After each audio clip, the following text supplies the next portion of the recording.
The summer movie season is right around the corner, and that's a super important time of year if you, like me, love taking constant trips to the theater. So let's talk about the films that I actually think are gonna be worth your time, and which ones we're all gonna collectively agree to pretend never existed in the first place. Let's get into it.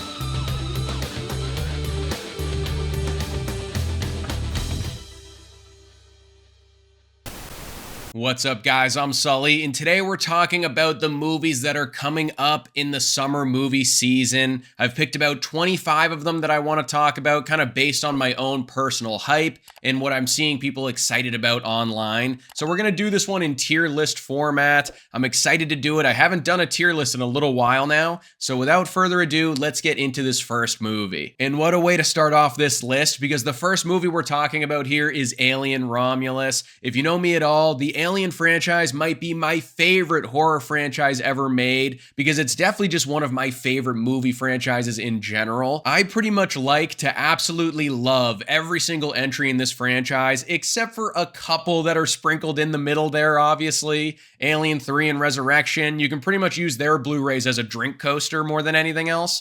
But I just think this franchise as a whole really brings a lot to the table in the horror space. One of the reasons I really can't wait for this movie is that Fede Alvarez is the guy behind the camera this time around. If you don't really know who he is, he's the director behind Don't Breathe, and more importantly, the 2013 version of The Evil Dead, titled The Evil Dead. I think it's one of the best modern remakes, retellings, however you want to classify it, that we've gotten in a long time. He just seems like the perfect pick for a movie like this, because he's really good at that kind of isolation horror. Kaylee Spaney seems to be the lead in this movie as well. I just saw her in A24's Civil War, a movie I didn't love but thought was pretty solid, and she did a very good job in it. So this is one that I cannot wait for. Like I said, I just love this franchise as a whole. So this one, without question, immediately goes in the must-watch category. Next movie we're talking about here is Bad Boys Ride or Die, and I have to be honest with you guys, I haven't seen a single one of these Bad Boys movies, which is a little bit sacrilegious for me because I'm a bit of a Michael Bay defender at times. I know he directed the first couple entries in this series, but I haven't seen any of them. I'm hoping this fourth one coming out gives me an excuse to go back and watch the previous three, but it seems like when that last one came out, it was pretty well received. People liked it, kind of reinvigorated the desire to keep the franchise going. And I watched the trailer for this new one, even though I haven't seen the other movies. It looked fun. There's a lot of comedy. It was action-packed. A lot of fighting, which is good because Will Smith has proved he has a mean right hook. We saw that at the Oscars. I like Martin Lawrence well enough, so I think this one can easily be placed up there in the hoping for the best category. I don't have much to say about this franchise. I wish I did, but we'll wait and see on this entry. Next up is Borderlands, and it really feels like we are getting a new video game adaptation every other day at this point. I am a huge fan of the games. I played them all the time growing up with my buddies, super late nights during high school. It was an absolute blast. So I'm looking forward to this, but I'm still kind of cautious and hesitant. There's a solid cast here. I don't know if having Jack Black as Claptrap and having Kevin Hart in the cast makes sense. I feel like one or the other should have been playing Claptrap if you know the franchise and the games at all. But other than that, there are some heavy hitters that make up the rest of this cast. Jamie Lee Curtis, Cate Blanchett seem to be out there leading the charge with this project. Kind of hilarious seeing that they're associated with it after seeing the trailer. I don't know if Eli Roth was an awesome choice to direct this movie, though.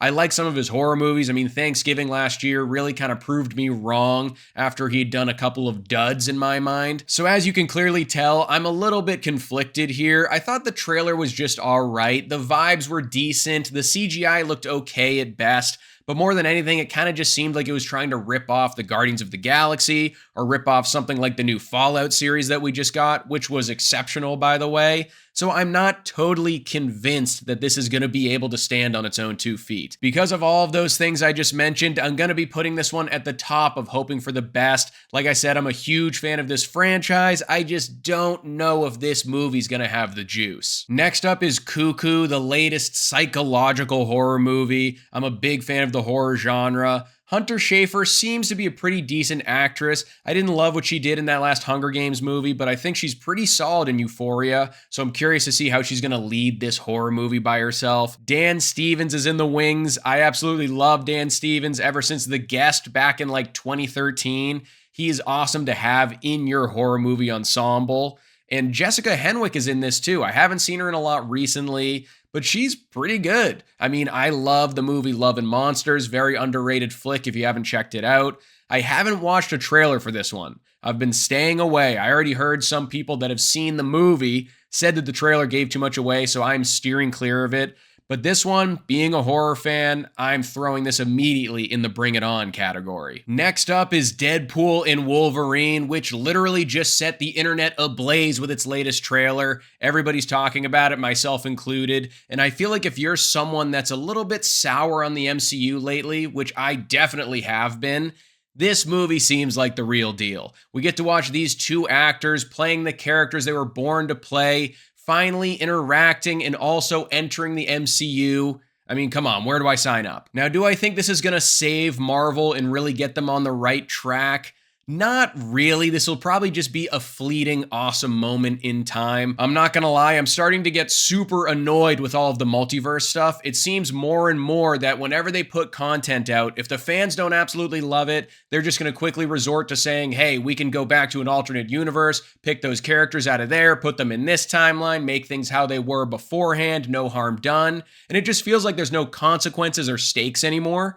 That being said, still really excited for this movie. Being a guy that absolutely loves the first three phases of the MCU in that first Deadpool film, as long as there is still breath in my body, I will be skyrocketing Deadpool and Wolverine up to the top of the must-watch category. Next up is Despicable Me 4, and I have to be true to myself here for a second. I thoroughly enjoy this franchise. I've seen every single entry. I always have a blast with them. I don't care if they're redundant or if the minions seem annoying. You can try to throw me in cinephile jail for that, but I'll make bail within the week. I know Illumination isn't really for everybody, and some people think this franchise is overstaying its welcome. I am not one of them. I am definitely looking forward to new content that they're going to put out. Crazy or not, this is going in the Bring It On category. It might stay at the bottom of that tier, but it's on there, baby. Next up, we have Furiosa, and as someone that thinks that it's very possible that Mad Max Fury Road is the best modern action movie we've ever gotten, obviously, I'm super hyped up for this film. Anya Taylor-Joy and Chris Hemsworth both look great. They look the part. Some people saying they don't really see her as a badass. I'm excited to see what she can do with the role. As someone that holds that previous entry in such high regard, I didn't care what George Miller was up to. I couldn't wait to see what action film he was going to deliver up on a silver platter to us next. Yeah, the CGI might look a little bit wonky in the trailers compared to Fury Road, but I am down to see his vision and what he's been cooking up. This immediately goes in the bottom of the must-watch category. Next, we have the Garfield movie, and I just do not think I am at all the audience for this. I never really read the comic strip. I never really watched any Garfield content back in the day. The trailer just doesn't look that good. Really sorry to all the Garfield stans out there if there are any. But this one's just not for me. Don't really have much to say about it. It's immediately going in the I'm all set category. Next, we have Harold and the Purple Crayon, and I'm kind of just bewildered by this whole thing because I loved the book as a kid. I had it read to me all the time. It was one of my favorites growing up. I don't seem to remember the part where there was a 43-year-old man that had the crayon and was messing around in the world. I used to really like Zachary Levi when he was on that show Chuck. Everything he's kind of done since, I haven't really been on board with. He's kind of been self-nuking his entire career single-handedly, and it kind of seems like that trend is about to continue with this new movie. I feel like if they wanted to do justice to this property whatsoever, they should have made an animated movie about it and kept Harold as a young child. It kind of works better with the whole themes of imagination, but what do I know? This is immediately going in the bottom of the I'm all set category. Next up, we have If, and I'm not someone that was completely wowed by the trailers we've been seeing for this movie. It kind of seems like they're just trying to replicate a live action version of something like Monsters, Inc., and I just don't know if it's going to have the juice. I'm actually kind of surprised that this is John Krasinski directing this film. Obviously, the last big thing that he did was A Quiet Place. Very different tone and very different project than what we're getting here. So I'm kind of interested to see why he wanted to tell this story, but I just am not really sold on it. The CGI looks like it's up to snuff and the cast is pretty solid. I will say though, even though I was just praising Ryan Reynolds with Deadpool and Wolverine, I do still have a little bit of Ryan Reynolds fatigue. I feel like he's always playing that Deadpool character in everything. Obviously, that's great when it's actually a Deadpool movie, but it can get kind of exhausting when it's not. So it will be nice to see if he brings something different to the table to kind of win me back over. So like I said, I'm just not really feeling this one all that much. I hope I'm wrong. I hope it's great, but for now, it's going in the bad feeling about this category. Next up is In a Violent Nature, and if you're a horror fan but haven't heard of this one yet, you're definitely gonna want to check it out. This is a brand new slasher film, but it's completely from the perspective of the actual killer himself. So no grisly details off screen. We're seeing what this guy sees for the entirety of the movie. And I think that's a pretty interesting idea. It's going to be cool to see how they pull it off though, because we know in the classic slasher films, usually the villains are shown very sparingly on screen so they don't get stale or overstay their welcome. That's not a possibility in this film. This is one of those movies where I don't need to see a trailer for it to really get hyped up, and I'm gonna keep it that way because since it's kind of a gimmicky film with the way it's executed, I don't want anything to get spoiled.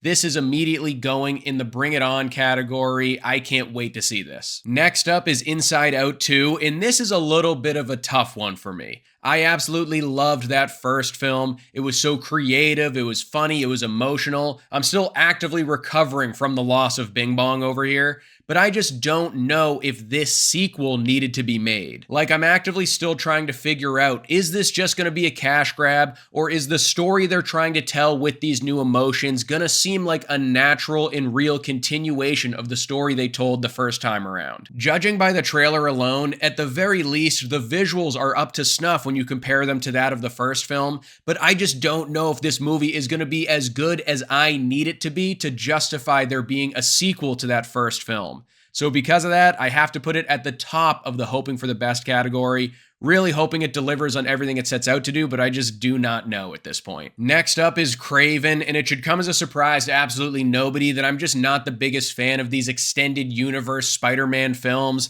The Venom movies are okay. Morbius was a disaster. Somehow Madam Web was even worse than that. So don't really have high hopes for the next entry in this franchise. I will say for some reason I am getting the feeling that it probably will be the best of the bunch. Not saying much though, that's like saying you're the cleanest pig at the farm, whatever. Aaron Taylor Johnson doesn't usually lead me astray, so I am looking forward to seeing him going out there and kicking some ass, but this franchise does not have a good track record. I'm just kind of tired of seeing these Spider-Man villain solo stories where they take the bad guys and make them a hero, they find someone that's worse than them. I want to see them stay bad guys and eventually fight Spider-Man down the road, so these kind of entries don't really work for me. It should be painfully obvious that I have a bad feeling about this. Next up is maxxxine, and I have been awaiting the release of this movie ever since I got X and Pearl. Really love X, really enjoyed Pearl, didn't love it as much as the first one, but I'm just super excited that A24 is letting Ty West and Mia Goth finish out this horror trilogy they've been creating over the past couple of years. I just feel like this entry is totally gonna be my jam with that 1980s LA setting. It's gonna have an awesome soundtrack. It's kind of interweaving real life crime events into this horror movie story. So this one has me super hyped up. Mia Goth's ascension into the upper echelons of the horror genre has been so much fun to watch over these past couple of years. I can't wait to see that continue in this film.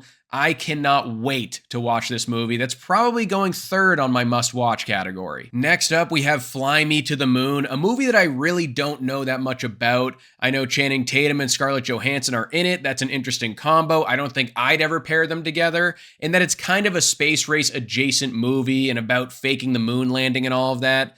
Those topics are pretty interesting, so I don't know, maybe this could be good. To be perfectly honest, I haven't watched the trailer for this movie. I haven't investigated any further, so that should pretty much tell you everything you need to know about my personal interest level in this film. Who knows, maybe it could be a sleeper hit down the road. I hope it is, but because of that, it's going in the hoping for the best category. Next up is Kingdom of the Planet of the Apes. I'm really looking forward to this movie, but as someone that holds that last trilogy near and dear to my heart and think it ended on the perfect note, I am definitely a little bit worried about this new entry. I just feel like if it comes out and it's not all that good, it kind of proves that this franchise maybe needed a couple more years on the shelf before we revisited it. That being said, even if I have my reservations, the CGI looks incredible, the cast is very solid, so it does have a lot going for it. I don't think I have the strength to put it in the must-watch category just because I am worried that it's too soon, but it does belong at the top of the Bring It On. Next up, we have A Quiet Place Day One, and I'm not gonna lie, this might upset some people, even coming from me who loved that first movie. Not really sure why this franchise is still going on. Didn't really feel like the second movie was a story that needed to be told. So as you can imagine, I don't really know why we're doing a little bit of a prequel here with this film. Now, I got to admit, the cast is pretty solid here. Lupita Nyong'o is great in everything that she's in, and Joseph Quinn, hot off his Stranger Things fame, it's going to be cool seeing him act in this big budget film. That being said, I just don't really have an intense amount of excitement for this next entry. I will say, though, I do think Michael Sarnowski behind the camera is a cool choice. His directorial debut was a few years ago when he did that Nicolas Cage movie, Pig. Absolutely loved that movie. It might have been like my second favorite film of that year. Even though I loved his past project, I'm not really sure if all of those skills he used there are going to translate to this. It's just such a different story. I don't know. I mean, at the very least, I'm intrigued. I hope it's great, obviously. Why wouldn't I? So I'm going to put it right now in the middle of the hoping for the best category. Next up is The Strangers Chapter 1, which I'm pretty sure is kicking off a brand new trilogy set in the Strangers universe. They're all coming out this year in 2024. That's pretty interesting to a big horror fan like me, because that first original Strangers movie was pretty iconic when I was growing up. And I actually think the sequel, which might have gone direct to video, I don't even know if it made it to the theaters, Strangers, I think it's Prey by Night, that's a very solid sequel if you haven't seen it. So do I think they're going to be able to recapture what magic that first film had and kind of all of the stuff that made it relevant? I really don't know at this point. It might come off as redundant, and seeing as there's 3 films, if it's not good, we're in for a bumpy ride here. I am still intrigued, though, I'm not going to lie, especially when they release something like a trilogy of films all in the same year. It's going to be a cool story to witness. I hope it's good. So obviously it's going to fit in that hoping for the best category, right in the middle. Next up, we have The Bikeriders, and this is a movie I'm definitely looking forward to for the sheer fact that we have Austin Butler, Tom Hardy, and Jodie Comer in a movie together. It's centered around this motorcycle gang, which kind of fits their rough and tough personas well, I think. I don't really know all that much about the intricacies of the story. I'm trying to keep it that way. I don't think I've actually seen a full trailer for this one, but I'm definitely intrigued. I have no reason to believe, based off those 3 actors' filmographies, that this would be a dud. They don't really pick bad projects. It's going to be cool seeing them work together. It's about cool subject matter. I'm going to put it at Bring It On. I mean, this seems like it could be a pretty solid movie. It might go down as one of my favorites of the year if everything goes well. Next up, we have The Crow, which is the remake to the beloved 90s movie that a lot of people hold near and dear to their hearts, not only because they think it's a great film, but because the star of the movie, Brandon Lee, tragically passed away while it was filming. So there's a big demographic that doesn't think this story should be touched or remade. I actually have not seen the original film, so I can't really touch on that part of the debate, but I will say, after seeing the trailer for this remake, I don't know if the quality is completely up to snuff. And look, I'm a fan of Bill Skarsgård. I think he's been doing some pretty interesting work these past couple of years. Not really sure why they decided to make him look like a skinny Post Malone in this film, though. I don't know how well this is going to be received. Like I said, haven't seen the original. I'm definitely going to go check it out before I see this remake. As of right now, I'm going to put it at the top of bad feeling about this. Who knows how it's going to go. Next up, we have The Fall Guy, Ryan Gosling, Emily Blunt, David Leitch behind the camera. I feel like this movie is doing everything in its power to make it seem like it was made just for me, because I love all 3 of those things that I just mentioned. I will say, no fault of its own. the marketing material is becoming too much for me. It's actually diminishing my excitement a little bit too much. I feel like it's just an overabundance. It's in my face at all times. That being said, the trailer is super stylish. It's got a great soundtrack. There's a cool supporting cast behind these guys. I love that it's kind of pushing a narrative that stunts need to be recognized more. Who knows, maybe this movie will make it so that eventually there's an Academy Award category for that. But yeah, I mean, I'm pretty much sold on this movie. Like I said, I feel like I'm seeing too much about this project just with all of the marketing going around, but I'm convinced that it's going to be an epic crowd pleaser. I mean, stunts, star power, soundtrack, what more could you need? I'm at least putting it towards the top of the Bring It On category. Last but not least, we have Twisters, which I guess is kind of a remake, kind of a reboot of the movie from the 90s Twister. I actually have never seen the original film. I'm definitely gonna before watching this next one, but all I do know is this. Glenn Powell is a star, he's got that it factor, and I'm going to watch whenever he needs to be charismatic in a movie after seeing Top Gun Maverick. His co-star here is Daisy Edgar-Jones, someone that I think is an underrated actress after seeing her in Fresh a couple years ago. I think she's kind of due to become a bigger star, and hopefully this movie will give her the platform to do that. This one looks like it could be set up to be the definitive big, dumb, loud action thriller summer blockbuster experience, so it definitely has my interest. Because of that, it's going right to the top of my hoping for the best category. I'm hoping it really delivers on those thrills. And with that, we have reached the end of my personal list for the upcoming summer movie season. Take one last look at it in all of its glory so you can let me know in the comments down below. What do you agree with? What do you disagree with when it comes to this upcoming movie season? It definitely seems like 2024 has some diverse offerings at the box office over the course of these summer months. So let me know which ones you're actually dying to go see in the theater, and then which ones you're not really looking forward to all that much. Don't forget to like this video and subscribe to the channel if you haven't already, and I'll see you guys at the next one.